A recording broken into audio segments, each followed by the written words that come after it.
1997 Paris. The early hours of the morning.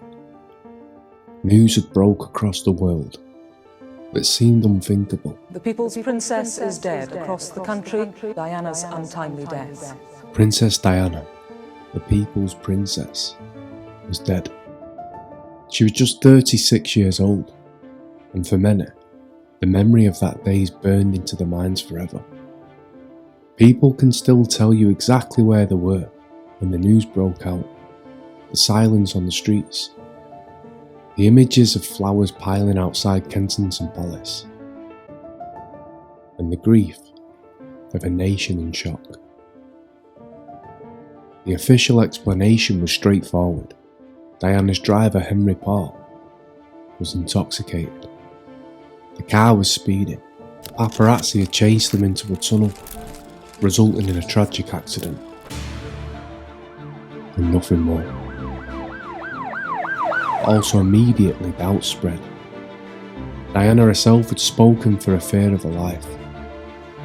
She'd hinted at plots, danger, and enemies that she could not name. And within hours of her death, the rumours of conspiracy began. Today I'm not here to give you answers. Instead, we'll explore three of the most enduring theories, the conspiracies that continue to haunt Diana's death and leave the world questioning what really happened in that Paris tunnel. The first and most unsettling theory is that Diana's death wasn't an accident, but an assassination. By the 1990s, Diana was much more than a princess. She was a global icon. Her compassion and openness made her the most loved member of the royal family. But her independence, her willingness to speak out, and her divorce from Prince Charles also made her a liability.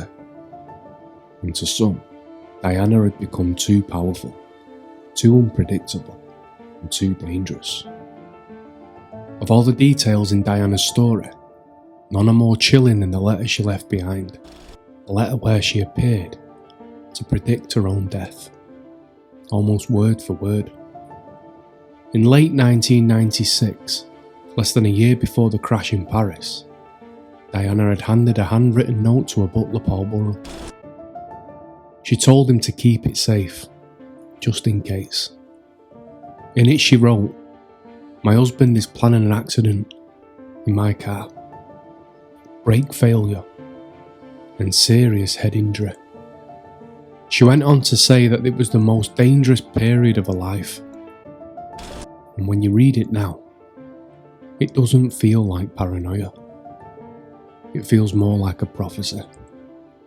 The note remained hidden until years after her death, when Paul Burrell revealed it to the world.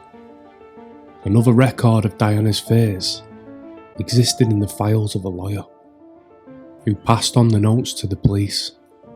He too recorded a belief that dark forces were planning something. Investigators saw the notes, but during the operation and the official inquiry into her death, they dismissed it as the writings of a nervous and anxious woman. Officially, it meant nothing, and to the public, it meant everything. Because less than a year later, Diana died in a violent car crash, with brake failure, a head injury, exactly what she'd written down. To many, this wasn't a coincidence, it was confirmation, proof that she had known someone was planning to kill her, and proof that nobody stopped it. Her fears were never hidden from those closest to her. Friends recall her saying she was being watched, that her phone was tapped, and she felt hunted. And when you put those words beside the letter and place them against the wreckage in Paris, it's hard to shake the feeling that Diana had seen her fate coming. For millions of people, the letter was a smoking gun, evidence in her own writing that she believed she would be silenced. The establishment called it paranoia. But how can paranoia explain a prediction? almost exactly as she described it. Former MI6 officer Richard Tomlinson claimed British intelligence had previously drawn up plans that mirrored the crash in Paris, staging it as an accident in a tunnel, using a blinding light for disorientation to the driver. The official inquiry dismissed him as unreliable, but the details were haunting. And then there was the CCTV. The route that Diana took that night was covered with cameras, yet almost none captured the actual footage. French authorities claimed that they were switched off or pointing the wrong way. To skeptics, this was far too convenient. Even Diana's own sons have spoken of the doubts. Prince Harry admitting publicly that he believes the full truth of his mother's death was never told. He said he felt there was more to the story, echoing what millions and others still believe. If it was an assassination, it was carried out with precision. A staged crash. And a cover story that left no evidence behind. Was it the grief that made people suspicious? Or the hallmarks of something darker? That's the question that still lingers. The second theory focuses on who Diana was with that night. Dodi Fayed. The relationship dominated headlines in the summer of '97. Photographs of them kissing on a yacht in the Mediterranean were splashed across the front pages. To the press it was gossip, but to others it was much more dangerous. Mohammed Al Fayed, Dodi's father, has never accepted the official version of events. From the day of the crash, he insisted that Diana and Dodi were murdered. And his belief was simple. Diana was pregnant, and that the couple had planned to marry. He claims this was unacceptable to the British establishment, that the monarchy would never allow the mother of a future king to marry a Muslim man. To Al Fayed, the deaths were not an accident, but an assassination to prevent it all from happening. The weeks before Diana's death fueled his claims. She was spotted buying jewellery, rumoured to be an engagement ring. Was this proof of an impending announcement, or just a personal gift? Official post-mortems found no evidence of pregnancy, but conspiracy theorists argue Diana's body was embalmed unusually quickly in Paris. A procedure that could have erased crucial evidence. So why the rush? Officials said it was to preserve dignity in the August heat, but to skeptics, it was to hide the truth.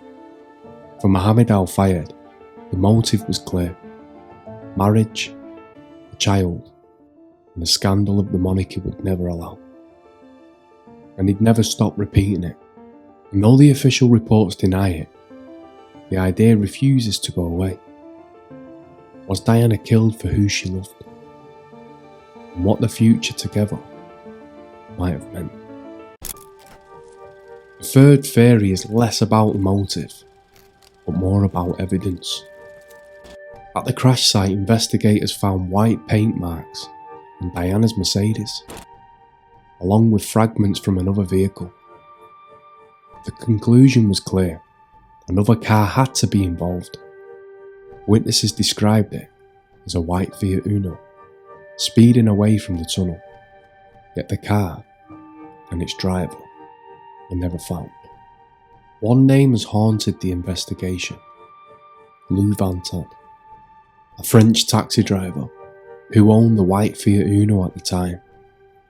Just days after the crash, the car was repainted red, and forensic experts confirmed his model used the same paint, which was found on Diana's wrecked Mercedes. Van Tan denied being in the tunnel. He was questioned but never charged. Years later, he admitted to journalists that he had repainted the car, but he refused to say why. Thousands of Fiat Unos were checked, and all eliminated, except for his. And for many, it was way too much of a coincidence.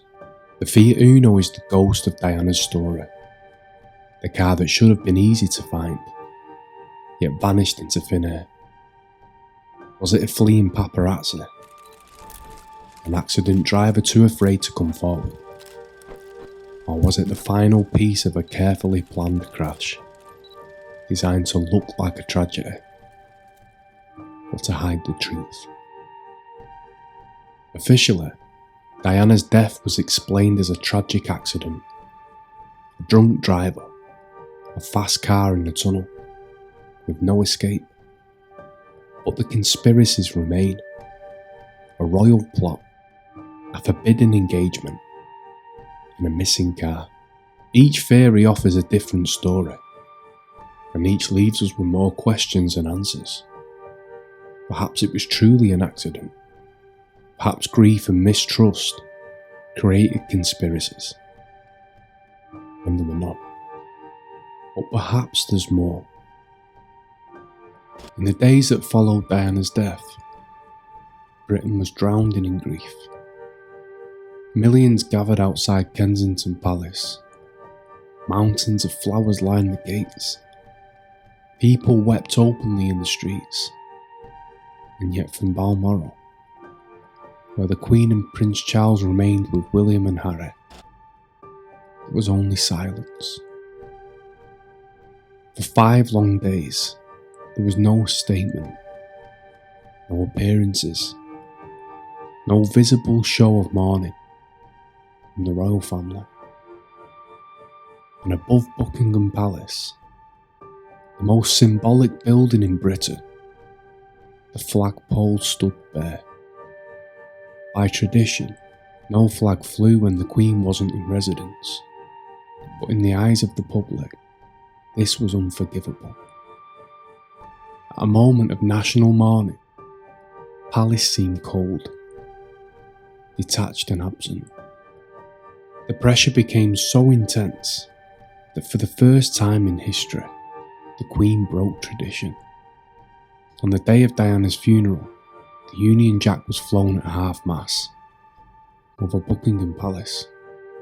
But to some, this was too little too late, and by then suspicion had already taken root.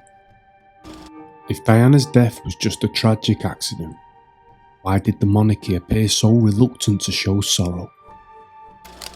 Why did it take them 5 days for the Queen to address her people? The silence created a vacuum, and that vacuum quickly filled by anger.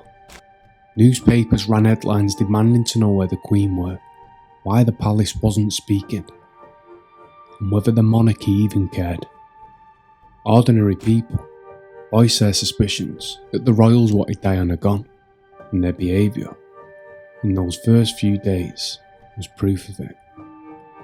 To this day, conspiracy theories point to that week, not just as a national tragedy, but as the moment that the mask of the monarchy slipped. The image of a grieving nation left to mourn alone, while the royal family stayed silent. It still fuels the belief that they weren't just indifferent to Diana's death, but somehow connected to it. Even Diana's own sons admitted they were still seeking the truth, and that's why, more than 25 years later, the world still whispers the same question. What really happened to Princess Diana? If you enjoyed this deep dive and want to see more stories like this, make sure you hit the like, share the video, and consider subscribing to the channel. It really does help get these documentaries seen by more people. And October is Conspiracy Month on this channel, and this is just the beginning. I'll be exploring more mysteries that don't sit right, the stories that keep people talking, and the theories that refuse to die. I'd also love to hear your thoughts on what conspiracies you'd like me to cover, so drop a suggestion in the comment section.